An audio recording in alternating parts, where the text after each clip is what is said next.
called Sex and the Slasher, the Horror Within the Genre. Before I begin, I would like to thank the WHALEN Symposium for having me here as a finalist today, as well as Dr. Park-Primiano for sponsoring my research in the last year. Alfred Hitchcock shocked the world with his film Psycho once he killed off Marion Crane halfway through the film. Her sister, Lila Crane, would remain untouched even after Norman Bates was caught. Unlike her sister, Lila did not partake in premarital sex, and unlike her sister, Lila survived. Almost 20 years later, the same fate would play out in Halloween.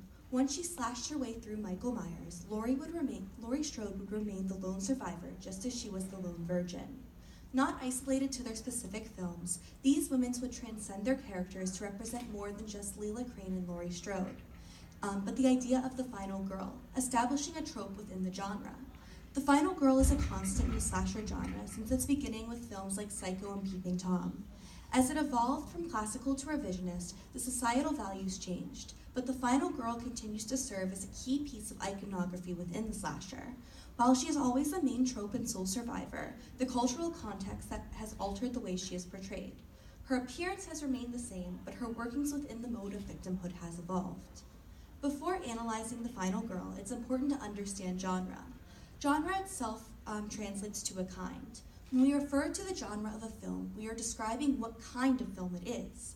According to Thomas Schatz in his essay Film Genre and the Genre Film, genre relies on formulaic components that address audience values, meaning genre have very similar components to understand what kind of film they are, and that genre works within a cultural context.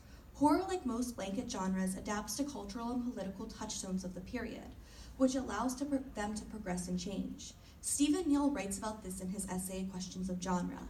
He states, genre are instances of repetition and difference. Neal further explains that genre does not just refer to the kind of film a spectator is watching, but the spectator's expectations and hypothesis. This evolution is marked by cultural context. Iconography is another component intricately tied to characters in the process of characterization. When explaining iconography, Schatz writes, iconography involves the process of visual coding that results from repetition in popular film story, meaning that iconography creates a visual pattern that's often retold from film to film, linking together to create a genre. The slasher would not be complete without one key piece of iconography, though, the final girl. As previously stated, the final girl stems back to the first slasher films, including Psycho and Peeping Tom.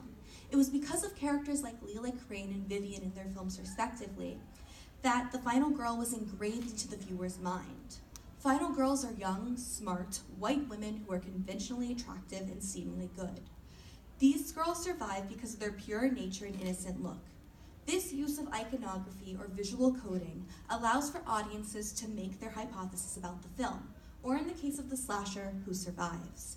Carol J. Clover created the final girl theory in her essay, Her Body Himself, Gender Within the Slasher Film. This theory introduces the final girl as the female protagonist who is introduced in the first act, develops in the second, and takes on her attacker in the third, only to be the final surviving member. It is based on the idea that gender roles in slashers are explicitly clear. Male killer is sexually repressed, the female victim is sexually active, and the final girl is the untouched virgin. In the case of Halloween, Laurie Strode is ridiculed throughout the whole film because of her virtuosity, but her friends are picked off one by one because of Michael Myers because of their need to have sex. These sexually active women are disposable, while the virgin is not. Laurie survives because of her innocence. The aforementioned male killers is repressed sexually, so it makes sense for the final girl to be the virgin because these two are intrinsically linked.